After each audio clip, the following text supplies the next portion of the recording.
হরে কৃষ্ণ। সকলকে আন্তর্জাতিক কৃষ্ণ ভাবানমিত সংঘ ইস্কনের পক্ষ থেকে শ্রী শ্রী রাধাষ্টমী মহা উৎসবের শুভেচ্ছা এবং অভিনন্দন। আগামীকাল শ্রীমতী রাধারানীর শুভ আবির্ভাব তিথি মহা মহোৎসব। এই রাধাষ্টমী ব্রত অত্যন্ত মহিমান্বিত। শাস্ত্রে বর্ণন করা হয়েছে 1000 একাদশী ব্রত করলে যে ফল প্রাপ্ত হওয়া যায়, একটি মাত্র রাধাষ্টমী ব্রত পালনে সেই ফল প্রাপ্ত হওয়া যায়। আগামীকাল আমরা দুপুর পর্যন্ত নির্জলা ব্রত পালন করার চেষ্টা করব। তারপরে শ্রীমতী রাধারানীর অভিষেক দর্শন করব।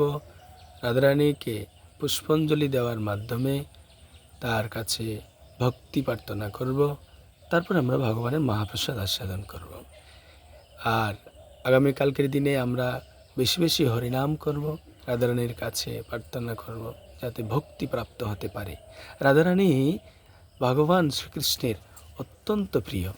কেন অত্যন্ত প্রিয়? রাধারানী যখন ভগবানের হৃদয় থেকে প্রকাশিত হয় অন্তরঙ্গা শক্তি, শ্রীমতী রাধারানী আহ্লাদিনী শক্তি, তখন তিনি ধাবিত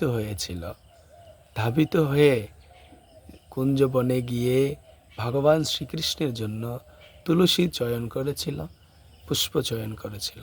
সেগুলো নিয়ে এসে ভগবানের শ্রীচরণে অর্পণ করেছিল। রা শব্দের অর্থ যিনি আরাধনায় অত্যন্ত পটু।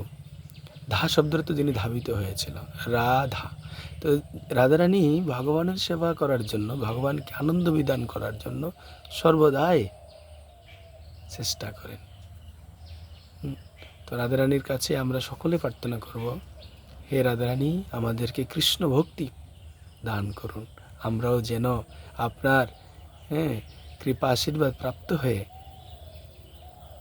কৃষ্ণের সেবায় তৎপর হয়ে থাকতে পারি। রাধারানী সব সময় কৃষ্ণ সেবার জন্য উদ্গ্রীব থাকেন, তৎপর থাকেন। কিভাবে কৃষ্ণকে সন্তুষ্ট করা যায়, সেটাই রাধারানীর মূল ইচ্ছা, উদ্দেশ্য।